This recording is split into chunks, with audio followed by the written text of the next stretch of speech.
ছাত্রদের হোস্টেল, মাটির দেয়াল এবং খড়ের চাল ছিল। যখন টানা বৃষ্টি হতো তখন চাল থেকে অনবরত জল পড়ত। একবার হয়েছে কি, এক রাত এত বৃষ্টি হলো যে ছাত্ররা হাত ছড়িয়েও জল পড়ার জন্য কিছুতেই ঘুমাতে পারল না রাত্রে। তাই তারা ঠিক করলো এই কথা তারা রবীন্দ্রনাথকে জানাবেন, আর তিনি যদি এর একটা বিহিত না করেন তাহলে তারা শান্তিনিকেতন ছেড়েই চলে যাবে। রবীন্দ্রনাথ রাগান্বিত ছাত্রদের থেকে খুব শান্তভাবে কথাগুলো শুনলেন। শুনে বললেন যে সেই একই কারণে তার নিজেরও একটুও ঘুম হয়নি।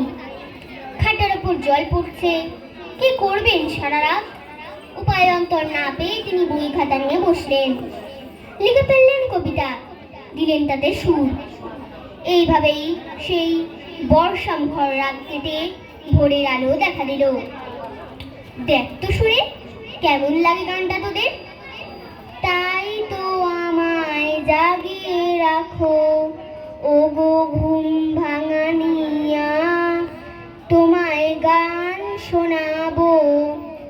রেগে থাকা ছাত্ররা তো অবাক, যে অবস্থায় তাদের হলো বিষম রাগ, সেই একই পরিস্থিতিতে স্রষ্টা সৃষ্টি করে ফেললেন তার কবিতা।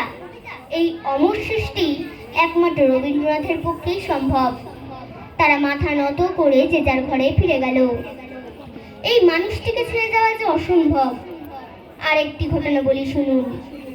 রবি ঠাকুরের ছোট ছেলে সমীন্দ্রনাথ ঠাকুর কবির খুব আদরের ছিলেন তিনি, কারণ কবি তার মধ্যে পেয়েছিলেন নিজের সম্ভাবনাকে। তাকে তিনি খুব আদর করে সমী ঠাকুর বলে ডাকতেন। আজকের যে শান্তিনিকেতনে বসন্ত উৎসব হয় তার স্রষ্টা কিন্তু এই ছোট্ট সমী। সে অনেকদিন ধরেই ভাবছিল একটা ঋতু উৎসব করলে কেমন হয়। শ্রী পঞ্চমীর দিন কয়েকজন বন্ধু মিলে শান্তিনিকেতনে তারা এই উৎসব পালন করল। সমী সারাদিন ধরে একটা গান গেয়েছিল, এই কিলা বন্যে পূর্ণ প্রাণ প্রাণে সোহে। পরে রবি ঠাকুর তাকে বসন্ত উৎসব নাম দিয়েছিলেন। হঠাৎ করে কলেরা রোগে মাত্র 11 বছর বয়সে সমী মারা গেল। পুত্রকে দাহ করে পরদিন রেলে করে বোলপুর ফিরছেন রবীন্দ্রনাথ। ট্রেনে সিটে বসে থাকতে থাকতে তার মনে হলো জ্যোৎস্নার আলোয় ভেসে যাচ্ছে চারিদিক, অথচ কালকে আমি আমার প্রিয় পুত্রকে দাহ করে এসেছি। কোথাও কিছু কম পড়ছে তার লক্ষণ নেই। মন বলল কম পড়েনি, সমস্তের মধ্যে সবাই রয়ে গেছে। অনেক রবীন্দ্র গবেষকের মতে কবির বিখ্যাত গান সেই দিনেরই সৃষ্টি।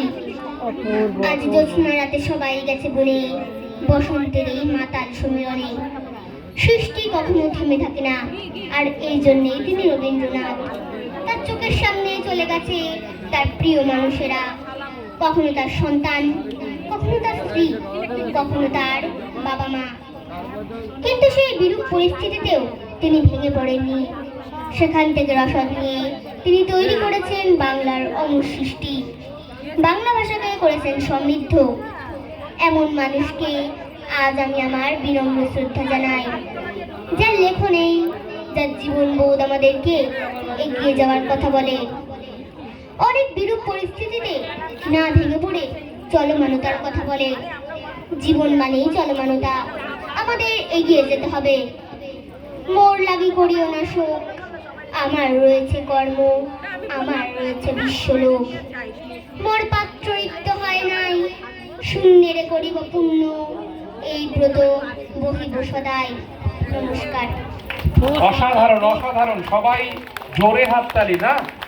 একটা 8 বছরের মেয়ে পুরো কোনো কিছু না দেখে পুরো স্ক্রিপ্ট এবং যেভাবে শুধু বললেন না, আমাদের অনেক বার্তা দিয়ে গেলেন, অনেক ইনফরমেশন আমরা। সত্যি কথা, খুব সুন্দর হয়েছে। এবং লিখেছে, এই স্ক্রিপ্টে লিখেছে ওনার মা শ্রাবণী মণ্ডল। শ্রাবণী মণ্ডল মহাশয়কে অসংখ্য ধন্যবাদ। আমরা সত্যি অভিভূত এবং অনেক ইনফরমেশন রবীন্দ্রনাথ ঠাকুর সম্পর্কে আমরা আজকে এই 8 বছরের মেয়ের অঙ্কিতার থেকে আমরা শুনলাম। আমরা রবীন্দ্র জয়ন্তী উদযাপন করছি। মুক্ত আকাশ, খোলা হাওয়া আর প্রাণের উচ্ছ্বাস রবীন্দ্রনাথ ঠাকুরের গানে যেন ধরা দেয় স্বাধীনতার আনন্দ। এবার নৃত্য পরিবেশন করবে আয়ুষী সাহা এবং শ্রীজয়ী সাহা।